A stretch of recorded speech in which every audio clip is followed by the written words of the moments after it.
Hello and welcome to my kitchen. Today we find ourselves in my backyard because we're going to harvest some rhubarb and make a rhubarb pie. So rhubarb pie is take a wild stab in the dark. Yes, that's right. It's Brian's favorite pie. So we're making it. No, I love it too. It's actually our whole family's favorite. So anyway, we're gonna make a rhubarb pie because as you can see, my rhubarb is crazy and I want to harvest some and use it and make something yummy. So FYI, if you find yourself in the Pocatello area, Blackfoot, Idaho Falls, wherever, and you want to come get some rhubarb from me, you are so welcome. Just text me, message me on Facebook, whatever, and we'll arrange a time for you to come and pick to your heart's content, because I always have so much and I simply, even though I bake and cook all the time, it feels like, I really can never use it all. So if you ever want rhubarb, you just let me know and I am your girl. Okay, so I wanted to tell you how to pick rhubarb, which sounds silly, but a lot of people think you cut it at the base, and you don't. You pop it out of its socket like a tooth.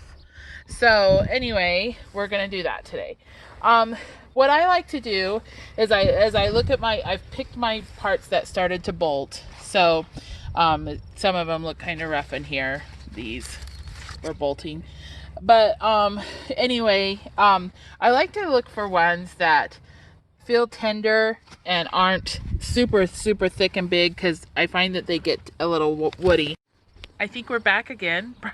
Brian accidentally hit a button with his finger. Anyway, once you find one that you like the looks of, you just get your hand as close to the base as possible and pop up, and you'll see that it pulls it right out of the I don't know, root ball. I don't even know for sure how rhubarb grows, but it pulls it out of the socket.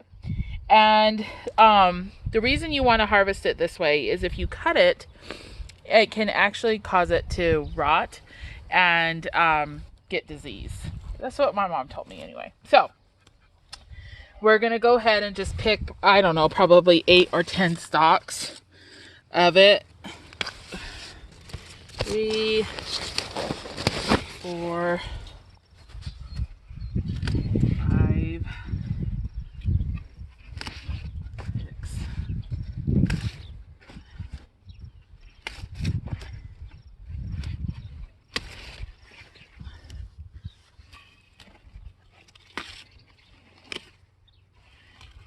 Okay, there's 12. Well, that's probably gonna be enough by the time we get it all cut up. So what I'm gonna do now is take this inside. I'm gonna chop off the leaves. I don't know if you know this or not, but rhubarb leaves are actually poisonous to humans. So I cut them off here, throw away the leaves.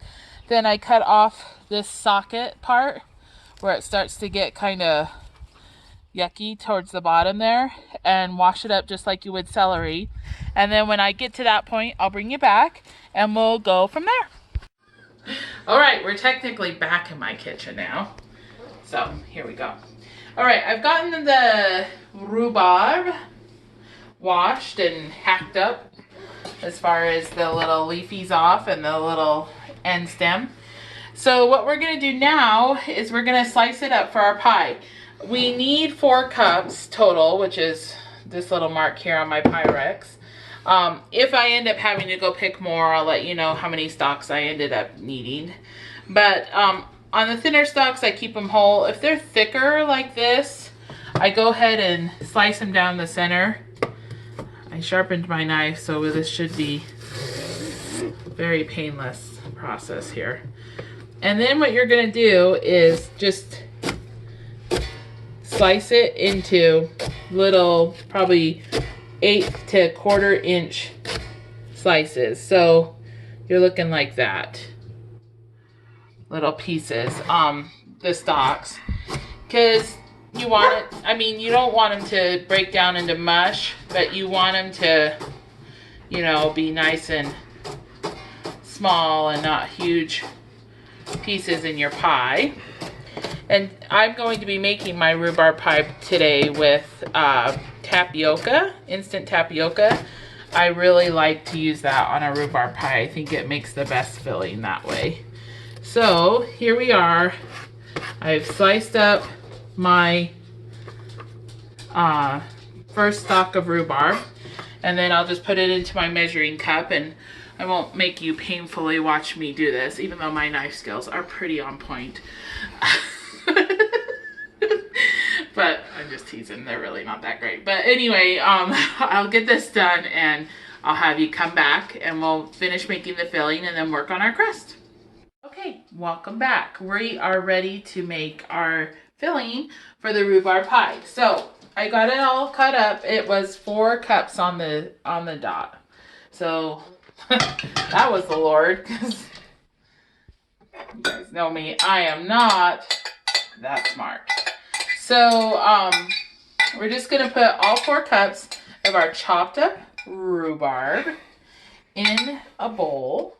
And to that, we're going to add, oh, by the way, I wanted to say something. I have a variation of rhubarb that I think it's called ruby jam or ruby something. Rhubarb. A lot of rhubarb is just, the stalks are just plain green. And when you make rhubarb pie out of it, if you don't add strawberry, it doesn't look very appetizing. But this is the ruby variation. So it's got some nice red in it, and so adding strawberries is not necessary. So that's a nice bonus. But to this, we're going to add, to our 4 cups of chopped rhubarb, we're going to add 1.25 cups of white sugar. You guys all know, if you love rhubarb, that it's kind of tart. And so it does take quite a bit of sugar for that. So 1.25 cups of white sugar, and then 2 tablespoons of instant tapioca. Minute tapioca, it's also called.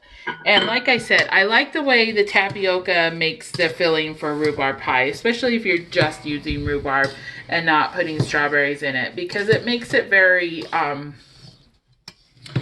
well, kind of jelly-y, jelly-like. Maybe that's a better word.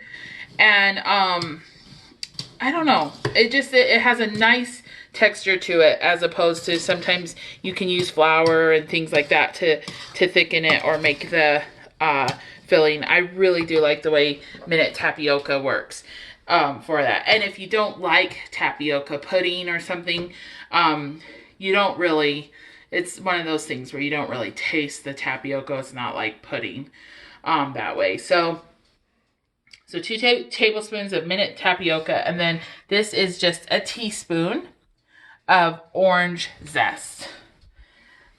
And that just gives it a real nice, fresh flavor.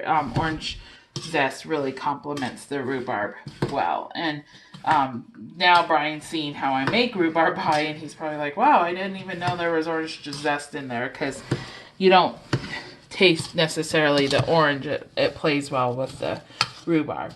So what we're going to do right now is we're just going to let this sit for 15 minutes. This helps to, or it can sit longer if you need it to. And we may end up, because what I'm going to do next is I'm going to get my ingredients together for my crust, and we're going to work on that.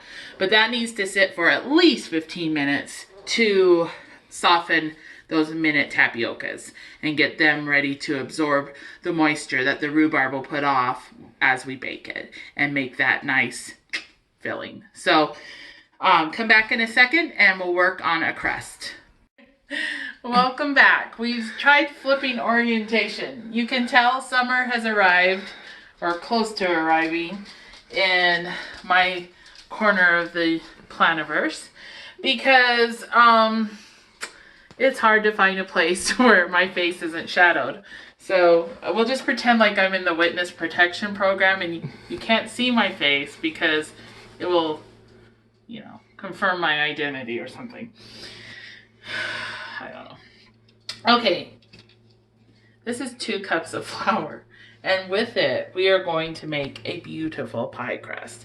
You can see we have our little rhubarbs just resting and doing their job here. So let's get started on the crust. This, like I said, is 2 cups of just, this is just all-purpose flour. I vacillate between bread flour and all-purpose. Truth be told, I prefer bread flour.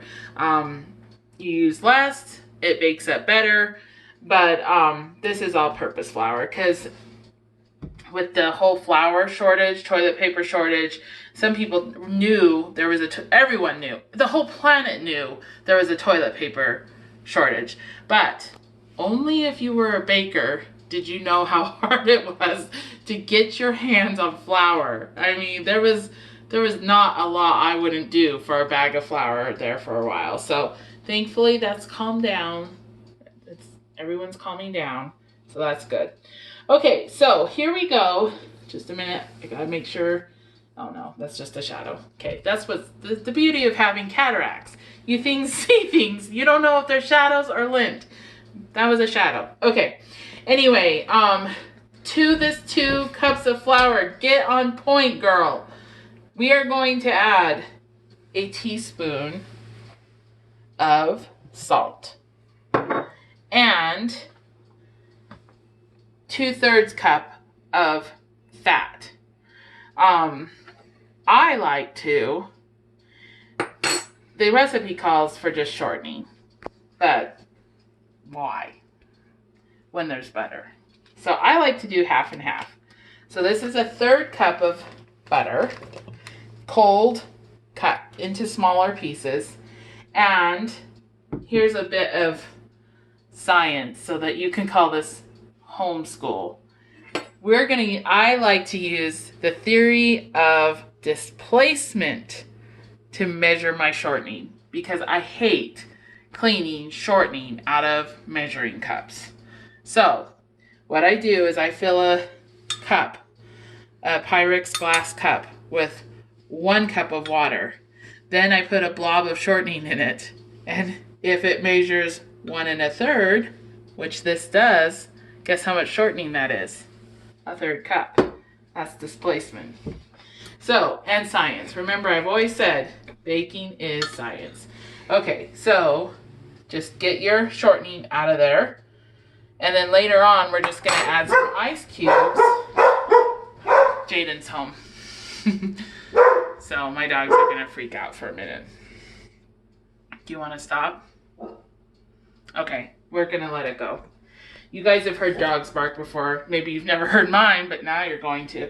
So later on, we're going to add ice to this, and we're going to finish our crust. But first, what we're going to do is we're going to take our pastry blender, and we're just going to blend in that fat. Now, this is a lot like, what other thing did I do where we had to do this? I can't remember. I made something. I didn't make you, oh, no, it wasn't biscuits. Anyway, there was something I used my pastry blender on that I showed you guys how to do. And we had to get to the right crumb. By golly, I can't remember what it was. Apple muffins? Yes, that's what it was. Apple muffins.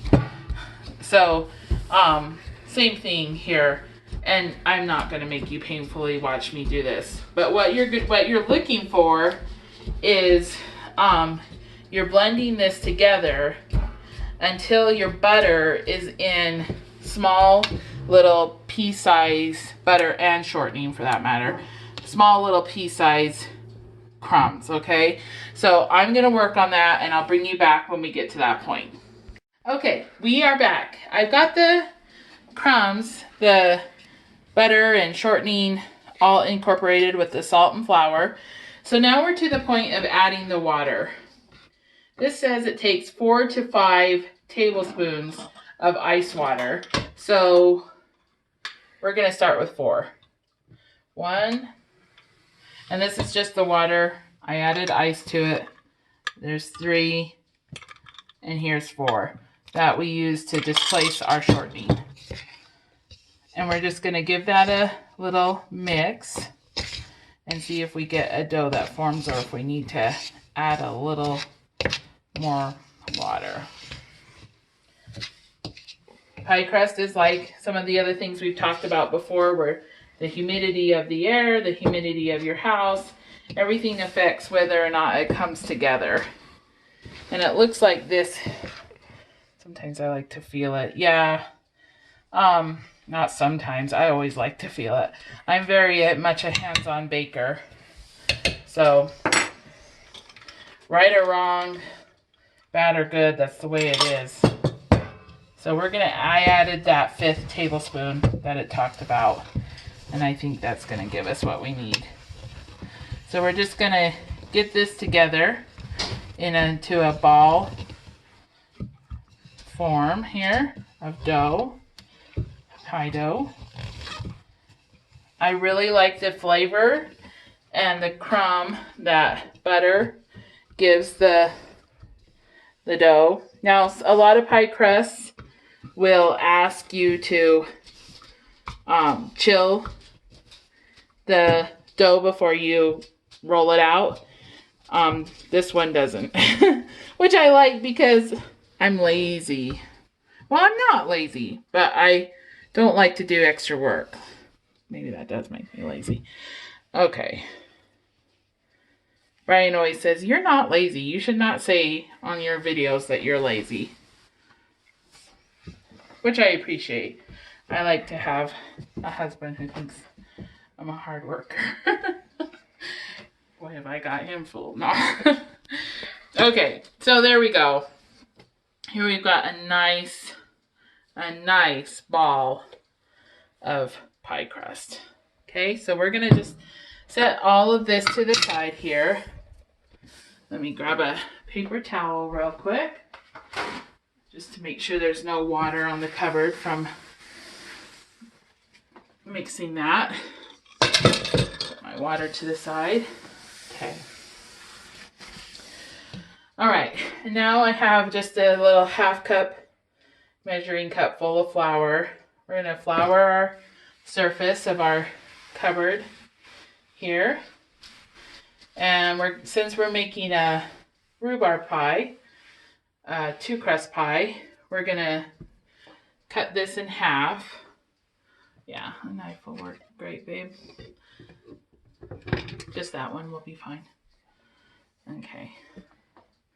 And I don't like to do exactly half. I actually like to give myself a little bit extra on the bottom crust, just because you do have the sides to deal with. So, put this down.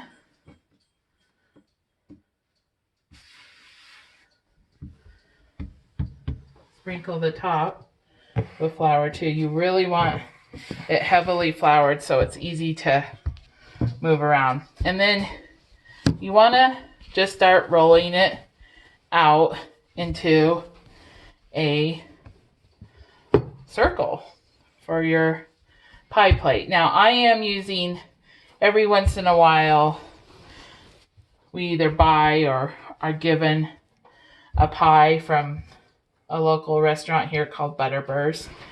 I think they have the closest to homemade pie that I've tasted in a long time. So if I have to buy pie, that's where I buy it from. And I try to save one of their pie tins because they're not as deep as the glass ones that you get. Now, my rolling pin, you might be wondering, why in the world does she have such an awkward rolling pin? This was a wedding gift 25 years ago that just recently broke. It had wooden handles. It's marble. And it had wooden handles, and they just recently broke. And I just haven't got myself a new one because I can make it work. Okay, that was close. There you go. If your pie dough, that's what I want to say, you can put your tin on top of it, and it hangs over the side, it's probably pretty close, okay? So what I like to do is I bring half of it up and the other half, let me get a spatula here. I don't want it to break. Oh, as I just break it. Well, that's life, boy. And lately, that is really life, right? Who else feels like that's the story of their life this year? Me! 2020. The year we've all been waiting for. And then it comes and we're like, can we just do this over? Because this feels terrible. Okay, so we're going to get that in. Just like that. See where I made my handy dandy little tear? No biggie. We just push it back together. So make sure it's all in the bottom real well, like that, okay? And then we're going to roll out our top crust. So let me get this crust that's trying to stick from the bottom here. Reflour my surface.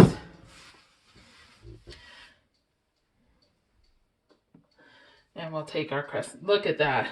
Nice chunks of butter in there. You know how good that's going to be. I don't know. There are people who don't like butter in life. And I just say, well, good, because that leaves more for me. You don't like it? Oh, that's too bad. Guess you won't be buying it if there's a butter shortage and I can have all of it. Hee hee hee hee hee. Okay, and then same principle. We're just gonna keep moving our awkward little. And I actually have a wooden rolling pin that hangs on my wall as a decoration that my late in-laws got me as a birthday gift. And it was handmade by someone in Island Park, out of wood from Island Park. And because of that, I just can't bring myself to use it. I just feel like, I don't know, it needs to be saved for memory's sake. So that's why I don't use that one. I just keep using my awkward marble one.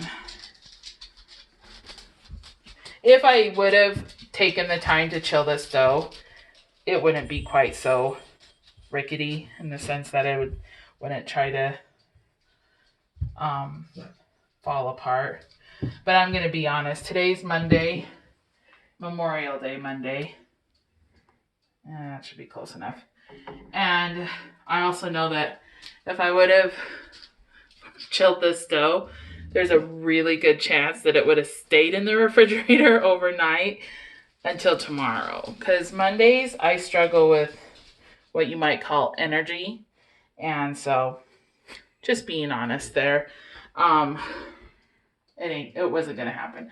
So real quick, because I forgot to do this, and I don't, well, yeah, you can watch me. You like to watch me, so we'll watch. Better. What you need to do is you need to take a tablespoon of it, roughly, and you need to cut it up into little pieces and put it on the bottom of your pie crust evenly. And I forgot to grab that out of the fridge, and I also forgot to get it ready because it's Monday. So, okay, so there's a tablespoon of butter cut into tiny little pieces, and we're just going to sprinkle that on our crust. Dogs, get out of the kitchen. Go.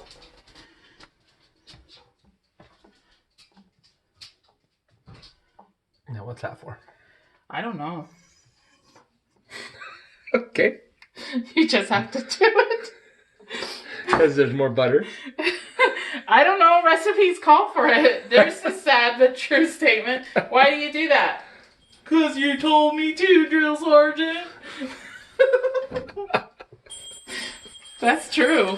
I have no idea. Okay, I'm going to trust this. I'm a little worried. I'm going to be honest because this is juicing out. You can see this is sat and it's juicing out. But we're going to trust it. Even though everything within me wants to sprinkle some flour, you say so. What if I'm wrong? Well, if I'm wrong, you'll never see this video. Okay, here's what you call instincts. Sometimes they're on the money and sometimes they're not. I've baked enough to know that if I'm seeing that much liquid, I'm thinking to myself, I don't like runny pie. So we're going to take some flour and we're going to just sprinkle it over the top of this. And we're going to trust Miss Chandra's instincts. And if they're wrong, they're wrong. And you'll never see this video. If they're right, you'll think, wow, she's a genius. No, you probably won't think that. But nonetheless, we're going to do it. And we're just going to do just a little sprinkle more. So maybe all said and done, maybe that was a tablespoon. Maybe. I don't think so, though. I think it was probably more like 2 teaspoons. That looks better to me. What do you think, Bri? Yeah. So now we are going to pour this in. And you can see why I chose this pie plate. I like my pies to be mounded a little bit. And that was not going to happen in my glass plate. It's too big. Okay, this hopefully is right. Okay, now we're going to work our top up.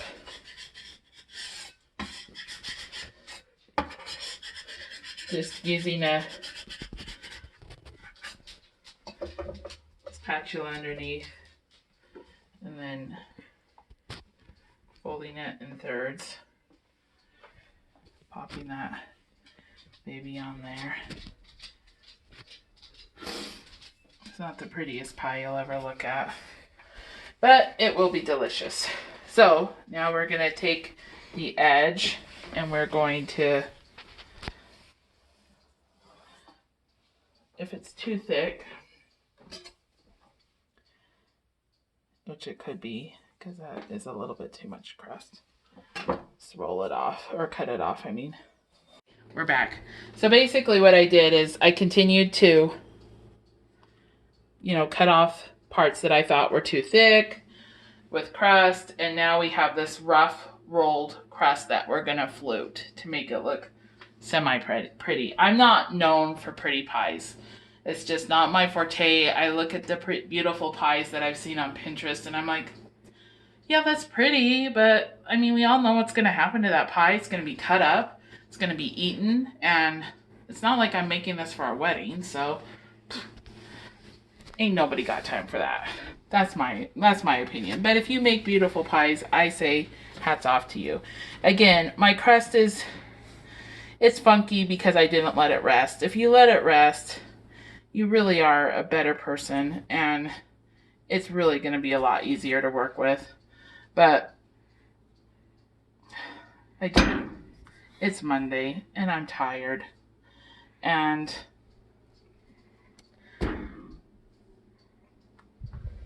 I'm not doing it. I am not doing it. Okay, so anyway, to flute this edge, you just take your wee little fingers, or not so little fingers as the case may be, and just push down together with your thumbs on the back of the pie pan and your pie pan and your index fingers pushing together to pinch. Okay, and that just flutes, what's called fluting the edge. Okay, and just do that all the way around the pie. And anything you don't like, just pick off and throw away. This is, you know, pie, life, whatever. If something makes you mad. See, I'm not liking this liquid, but we are going to trust it, people. We are going to trust it. Right or wrong, bad or good. We'll see. Then you take an egg. I just took an egg. I whisked it up and added a little water to it, okay? And we're going to just brush that on our pie crust like this. Be careful to avoid. Hopefully you won't have liquid like I'm having seeping out of my pie. But if you do, just call it rustic rhubarb pie. And say you're like giving a shout out to the pioneer women who have gone before us, and you wanted to make a pie like they would. You can always figure out something to say. I like to brush the crust too, because I like to put sugar on everything that stands still long enough. So there we go. We've got our top all brushed.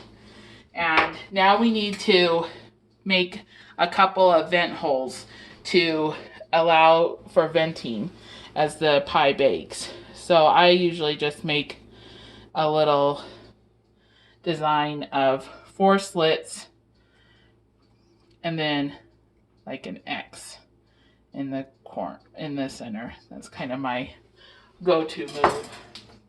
Again, you can make it real pretty by doing, you know, cutouts and whatever, but I just want to get the pie in the oven. I'm not gonna lie.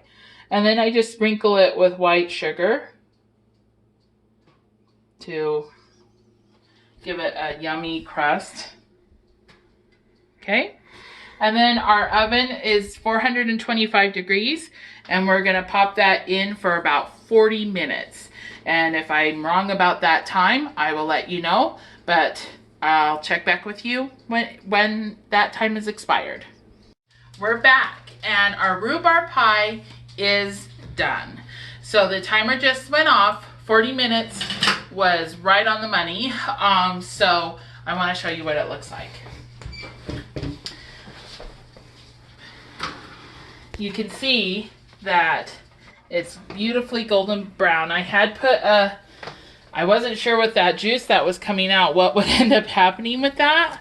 And so I had put the cookie sheet underneath my pie in the oven. That's a little hack for you on anything that could boil over, and then you get it dirty instead of the oven. But you can see that nothing came out on it. So maybe they were right, the recipe. Anyway, you can see it's a beautiful golden brown. Our crust is, what did we call it, ladies? Rustic. And so it's not, you know, bellissimo. It's not gorgeous, but it looks good to me. Yeah. So anyway, just as with all fruit pies, you need to let them cool quite a while.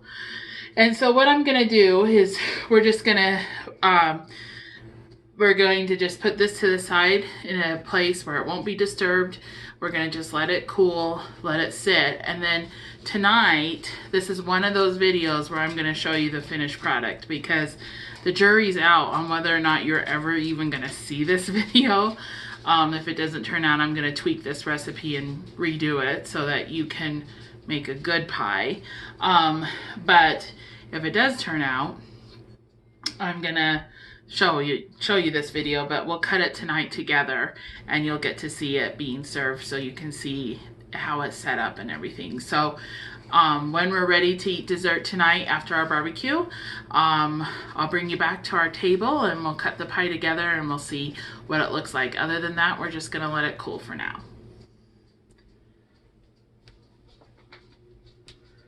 Welcome back. We have enjoyed a nice dinner together as a family. Now we're just enjoying the outside and our backyard and view and everything. And it's the moment of truth. We're getting ready to cut this pie and see how she turned out. So we're just gonna slice into it and see whether or not my instincts were right to add the flour, and whether or not anyone is ever going to see this video. So far the crust looks great. It's got a nice crisp sound to it as I'm cutting through it. I don't know if you can hear that. So if we're going off of sound and look, we're in good shape. But let's see. This is always the moment of truth. Does the pie come out of the pie tin? Hallelujah! It does! Yay! And I think it looks amazing. It's got a good... Jaden, will you have me one of those forks, babe?